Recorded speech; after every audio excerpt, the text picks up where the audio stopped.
Doutor, doutora, estudante aqui da Inova Educação, é um prazer enorme estar aqui com vocês hoje para discutirmos sobre o tema doença ocupacional, síndrome de burnout, tá joia? Então, sem mais delongas, vamos dando andamento ao nosso curso de extensão.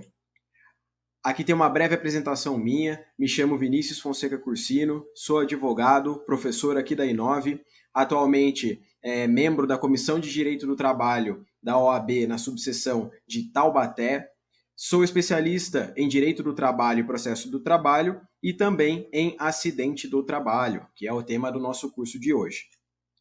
Antes de adentrarmos aí ao tema específico de burnout, nós precisamos entender o contexto histórico, e os conceitos relacionados aí a acidente do trabalho, doença ocupacional e responsabilidade civil do empregador. Inicialmente, antes de adentrarmos ao tema principal do curso, é válido estabelecermos um panorâmico histórico acerca do trabalho, até chegarmos às situações causadoras de acidentes e doenças.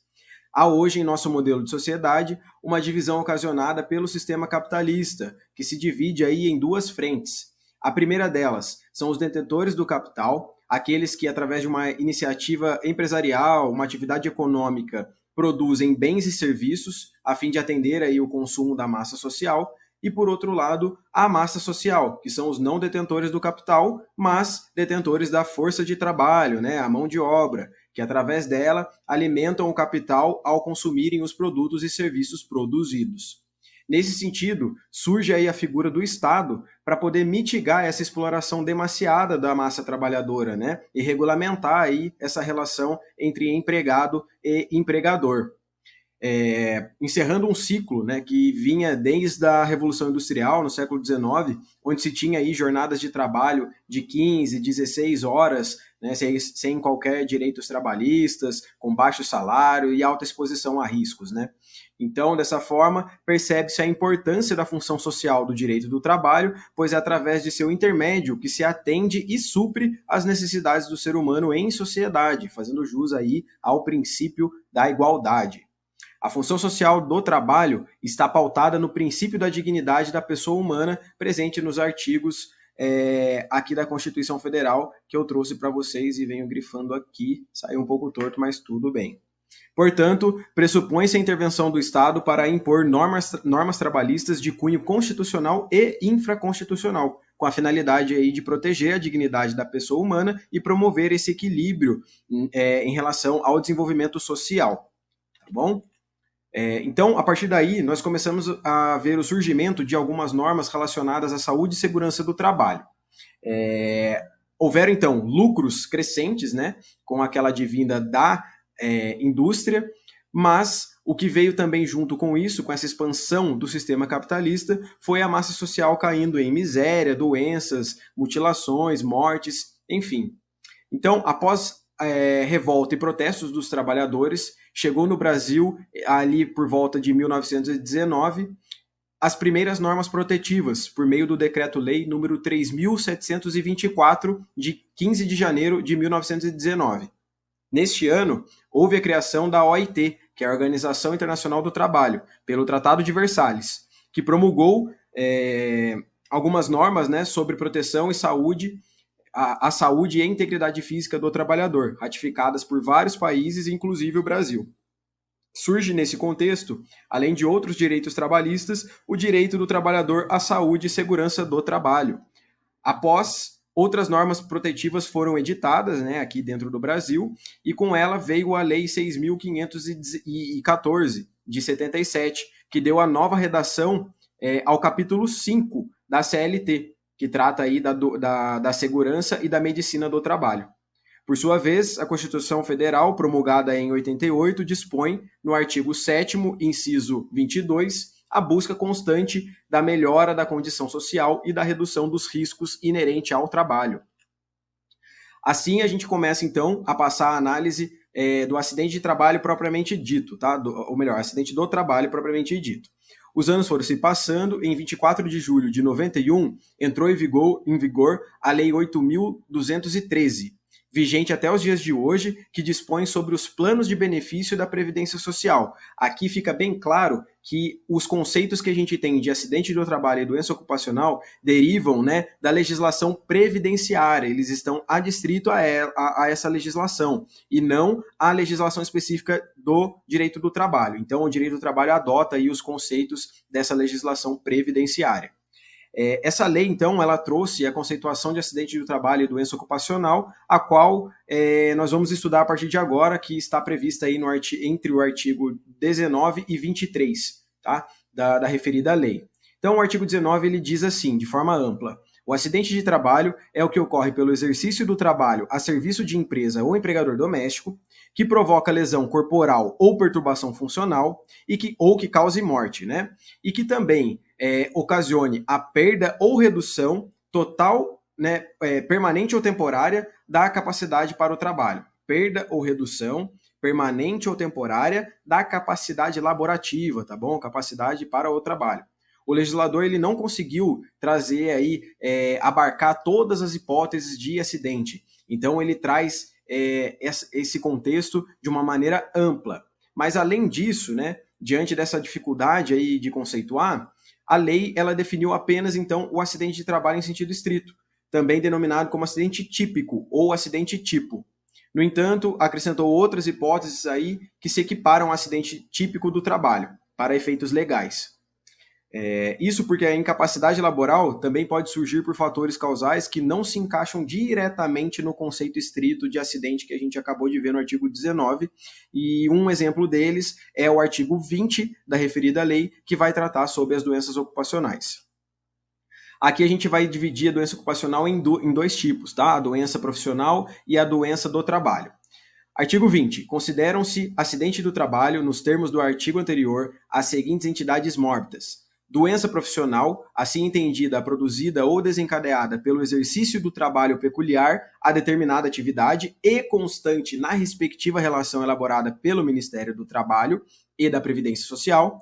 E inciso 2, que é a doença do trabalho, assim entendida, a adquirida ou desencadeada em função de condições especiais em que o trabalho é realizado, que consta também na relação mencionada no inciso anterior. Qual, então, é a diferença entre doença profissional e doença do trabalho, ambas sendo doença ocupacional? A doença do trabalho, ela é aquela que está intrinsecamente ligada a uma determinada atividade econômica, como, por exemplo, um funcionário que trabalha numa caldeiraria, né, e é exposto a um calor excessivo. Se ele vem, eventualmente, a desenvolver uma doença por conta desse calor, essa doença é uma doença profissional, porque está inerente à função de caldeiraria que exige que ele se exponha ao calor. Nesse sentido, o nexo causal entre um dano que ele venha a sofrer, uma doença, e o trabalho, esse nexo ele é presumido, ou seja, imprescinde de culpa, imprescinde de produção de provas, desculpa. Por quê? Porque já se subentende que a função que ele exerce expõe ele a esse tipo de risco. Já a doença do trabalho, ela é um pouco diferente. Ela é causada, sim, devido ao trabalho, mas não necessariamente a uma função específica, não necessariamente a uma profissão, mas tão somente a condições especiais em que o trabalhador é exposto. Como, por exemplo, uma enfermeira que há 2 anos está exposta a ruídos de uma obra que está acontecendo ali do lado do hospital onde ela trabalha. Digamos que essa enfermeira ela vem ter uma defasagem aí auditiva, né, comprovada por laudo médico, por perícia.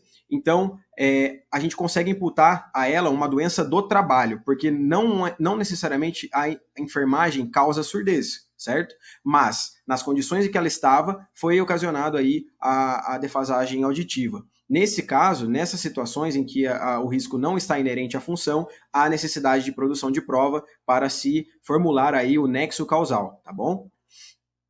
Aqui a gente tem outras hipóteses, né, de acidente do trabalho por equiparação, que nós não vamos adentrar neste momento, tá? Aqui nesse curso nós não vamos adentrar profundamente nisso, mas eu trouxe aqui para conhecimento de vocês o artigo 21, que vai tratar aí no inciso 1º das concausas, né, que são causas aí que contribuem, que concorrem para o agravamento de uma doença junto com o trabalho, e as demais hipóteses aí que nós vamos rapidamente passar, mas esse material vai estar disponível aí para vocês, então vocês depois vão poder dar uma olhada aí com mais calma, tá bom? Aqui trouxe um fluxograma para a gente entender então, né, conseguir visualizar o que a lei traz. A lei, primeiro, ela vai trazer o acidente de trabalho num sentido amplo, tá? E desse conceito de acidente do trabalho, nós vamos ter o artigo 19, que vai tratar do acidente de trabalho típico, e o artigo 20, que vai tratar das doenças ocupacionais, que se subdividem em doença profissional e doença do trabalho, nos termos dos conceitos que a gente acabou de estudar. Dentro dessa classificação, nós ainda teremos, então, os acidentes do trabalho por equiparação, no artigo 21, e o inciso 1º desse mesmo artigo vai trazer aí as concausas, as quais a gente não vai adentrar neste curso, tá bom? Fiz um destaque aqui na doença ocupacional, pois o burnout ele está inserido aqui dentro desse aspecto aqui, desse fluxograma, tá bom? Dentro de doença ocupacional, e a gente vai continuar a partir daqui. Então, lembrando, o artigo 20, ele vai dizer que existe uma regulamentação previdenciária, né? E essa regulamentação, ela está prevista no decreto 3048 de 99.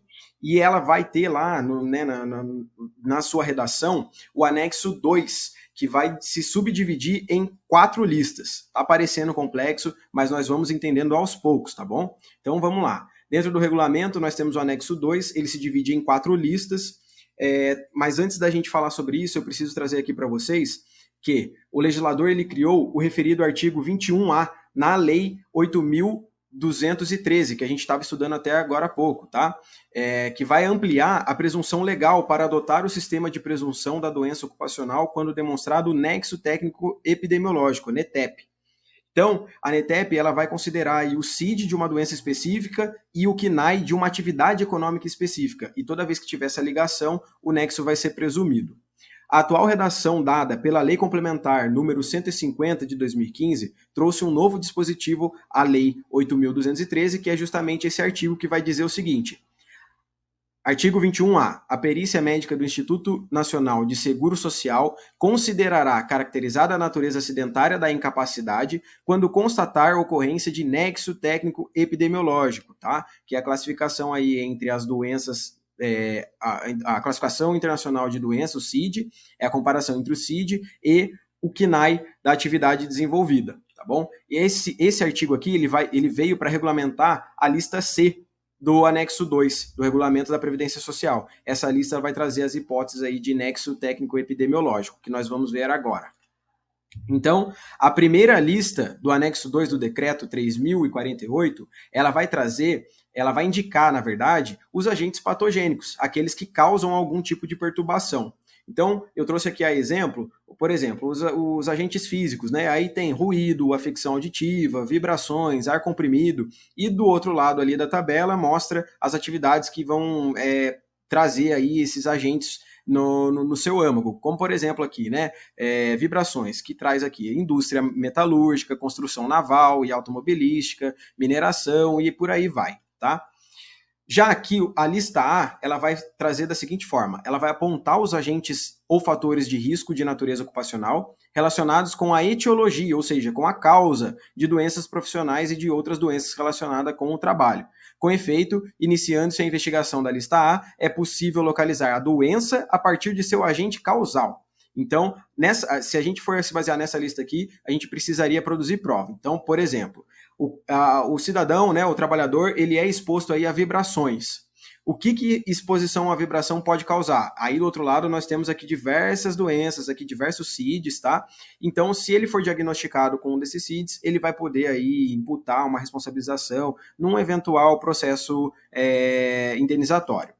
Já aqui na lista B, inclusive onde a gente encontra o burnout. Então, aqui, ó, a lista B, ela se divide em 19 grupos de doenças e os possíveis agentes etiológicos, ou seja, causais, ou fatores de risco de natureza ocupacional. Abre parênteses. Pesquisando-se pela lista B, ao contrário da lista A, pode-se chegar ao agente causador a partir da doença ocupacional. Aqui precisa fazer prova pericial também. Como que funciona essa lista aqui? Então, na lista passada, ele trouxe os agentes e as doenças que aquele agente causa. Aqui é o contrário. Aqui ele traz a doença e o que causa essa doença. Os agentes etiológicos, ou seja, os causadores. E eu trouxe a título de exemplo aqui a sensação de estar esgotado, né? Aqui considerando o síndrome de burnout, tá? Que também é chamado aí de síndrome do esgotamento profissional, veio aqui com o Z73.0 no CID-10. tá joia? Ele é ocasionado através de ritmo de trabalho penoso e outras dificuldades físicas e mentais relacionadas com o trabalho. Nós vamos adentrar mais especificadamente daqui a pouco sobre esse tema. Aqui chegamos na lista C, que é o NETEP que eu falei para vocês, é o Nexo Técnico Epidemiológico. A partir dessa tabela, nós podemos ver aqui, ó, intervalo CID-10, então nós temos alguns CIDs aqui de algumas doenças, que eu peguei a título de exemplo, e do outro lado, aqui atividades econômicas, né, regulamentadas aí pelo CNAE, que ocasionam essas doenças aqui, que ocasionam, fiz aqui meio feio, né, que ocasionam essas doenças aqui. Então, o burnout ele não se enquadra, tá? Então não há nexo técnico epidemiológico para burnout, então nós utilizaremos aí a lista B. Mas a título de conhecimento eu trouxe aí para vocês a lista C, que vai tratar aí do NETEP. Então só para a gente concluir, o decreto 6.957 de 2009 trouxe aí essa lista C, que aponta as hipóteses em que se reconhece o NETEP.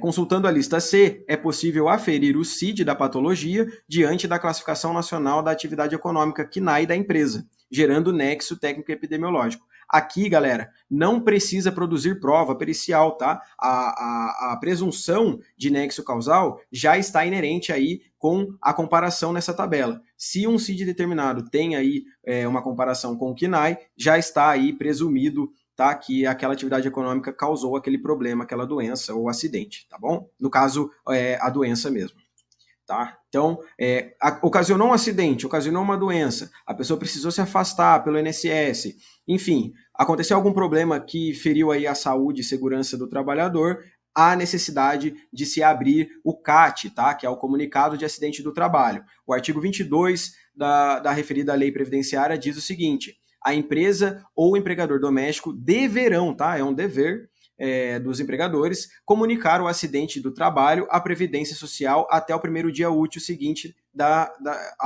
ocorrência, e em caso de morte, de imediato, tá bom? Sob pena de multa, e aí tem aí as normativas, né, no dispositivo legal, que nós também não vamos nos aprofundar neste primeiro momento, tá bom? E aí fica a dúvida, né? Quais são as consequências jurídicas do acidente de trabalho ou doença ocupacional? Encetecer aqui sucintamente que o acidente e as doenças ocupacionais, subdivididas em profissionais e do trabalho, como nós acabamos de ver, trazem por consequências jurídicas aos trabalhadores legalmente assegurados pela Seguridade Social, genericamente, o direito aos benefícios previdenciários legais previstos, podendo ser, por exemplo, aposentadoria por invalidez, auxílio acidente, auxílio doença acidentário, né, o B91, e bem como a estabilidade legal de 12 meses. Nós não vamos aqui adentrar nos quesitos previdenciários, tá bom? Porque esse curso aqui ele está mais voltado para a área trabalhista. Então, nós vamos ver quais são as decorrências indenizatórias relacionadas ao direito do trabalho, à justiça do trabalho. As questões previdenciárias existem também, mas nós vamos focar aqui nas indenizatórias, tá bom? Então, por outro lado, a legislação prevê também a responsabilização civil do empregador e o dever de reparação dos danos materiais e morais, conforme preceitua o artigo 7º, inciso 28 da Constituição Federal, aos trabalhadores que a lei conferiu expressamente o direito dos empregados com um vínculo de emprego, trabalhadores avulsos, empregados domésticos, sendo ainda aplicadas as disposições legais gerais da responsabilidade civil dispostas lá no Código Civil, nos artigos que nós veremos adiante. Então, a Constituição Federal, no seu artigo 28, no seu artigo 7º, inciso 28, traz: será direito, né, do trabalhador seguro contra acidentes de trabalho a cargo do empregador, sem excluir a indenização a que este está obrigado, quando incorrer em dolo ou culpa. Aqui nós extraímos dessa redação o seguro, né, de caráter previdenciário e a indenização, né, de caráter indenizatório aí, mas que tem que figura como característico do direito do trabalho, tá bom? Então são duas coisas distintas aí. Dentro do que a gente está falando sobre direito do trabalho, o Código Civil traz no seu artigo 186 a conceituação de ato ilícito, ou melhor, ele diz assim: aquele que, por ação ou omissão voluntária, negligência ou imprudência, violar direito e causar dano a outrem, ainda que exclusivamente moral, comete ato ilícito. Então, ele traz essa definição do ato ilícito, e também o artigo 187 diz: também comete ato ilícito o titular de um direito que, ao exercê-lo, excede manifestamente os limites impostos, e por aí vai. Aquele que causar ato ilícito, ou melhor, aquele que por ato ilícito causar dano a outrem fica obrigado a repará-lo conforme 927. E o 950 traz também, se da ofensa resultar defeito pelo qual o ofendido não possa exercer seu ofício ou profissão, ou se lhe diminua a capacidade de trabalho, a indenização, além das despesas de tratamento e lucros cessantes, até o fim da convalescença, incluirá a pensão correspondente. Então, aqui a gente começa a ter aí as dimensões de indenizações que a gente pode fazer requerimento numa ação judicial. A responsabilidade civil, ela pode ser contratual ou extracontratual, tá? Aqui, o artigo 157 da CLT, ele vai trazer o dever geral de cautela. Cabe às empresas cumprir e fazer cumprir as normas de segurança e medicina do trabalho. Instruir os empregados quanto às precauções a tomar no sentido de evitar acidentes do trabalho. Então, quando ocorre a primeira hipótese, aqui eu trouxe as duas, tá? A primeira hipótese é a contratual. Quando ocorre a primeira hipótese de responsabilização civil contratual, a gente diz que tem natureza de contrato. No caso, o acidente do trabalho, ele é denominado como extracontratual ou aquiliana, tá bom? O fato gerador do direito à reparação do dano pode ser a violação de um ajuste contratual entre as partes, que não é o caso, tá? Não é violação de um contrato, ou de qualquer dispositivo do ordenamento jurídico. Aqui a responsabilização ela é extracontratual porque ela decorre de um descumprimento, tá? De uma não observância aos preceitos legais. E também nós começamos a analisar aqui a questão da responsabilização civil subjetiva e objetiva, que é importante para a gente entender em relação ao burnout. A indenização por acidente do trabalho ou doença ocupacional, em princípio, enquadra-se como responsabilidade extracontratual, como nós acabamos de ver, porque decorre de um comportamento ilícito do empregador, por violação dos deveres previstos nas normas gerais de proteção ao trabalhador e ao meio ambiente do trabalho. Essa responsabilidade não tem natureza contratual, porque não há cláusula no contrato prevendo a garantia de integridade física ou psíquica do empregado. No entanto, a classificação de maior importância para a prática em ações dessa natureza é aquela formulada quanto aos fundamentos da responsabilidade.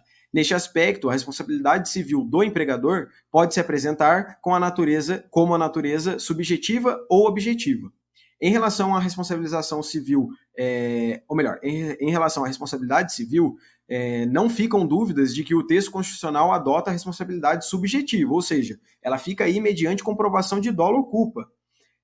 A responsabilidade objetiva, ela já prescinde de comprovação de culpa, como nós vamos ver. A teoria subjetiva, ela elege a culpa como elemento caracterizador da responsabilidade pela reparação do dano. Já, todavia, com fundamento no artigo 927, parágrafo único, o Código Civil fundamenta a responsabilidade civil objetiva, ou seja, ela é independente de culpa nos casos específicos em lei ou quando a atividade normalmente desenvolvida pelo autor do dano implicar, por sua natureza, riscos para os direitos de outrem. Portanto, é plenamente possível a aplicação da teoria da responsabilidade objetiva nas relações de trabalho em razão de sua natureza e dos riscos inerentes àquela atividade econômica, como no caso da caldeiraria, que eu trouxe para vocês até agora há pouco. Aqui, então, temos a divisão. Responsabilidade civil se divide em subjetiva e objetiva. A subjetiva precisa de um dano, do nexo causal entre esse dano e o trabalho e da comprovação de culpa do agente causador, no caso, o empregador, aí, para a gente imputar a responsabilidade nele.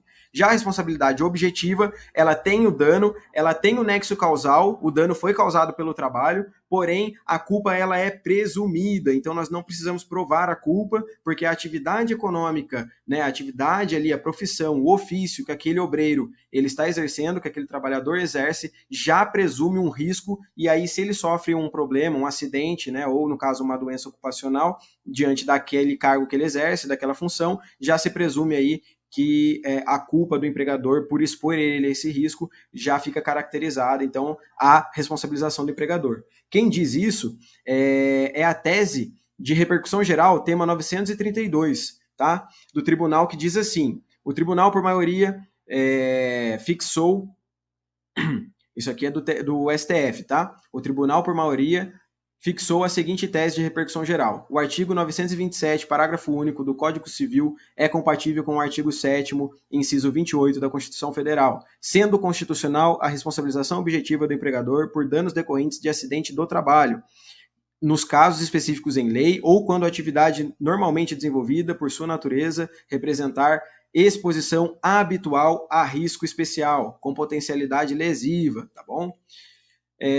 Então, a gente começa aqui a analisar que o burnout, ele entra na categoria de responsabilidade civil objetiva.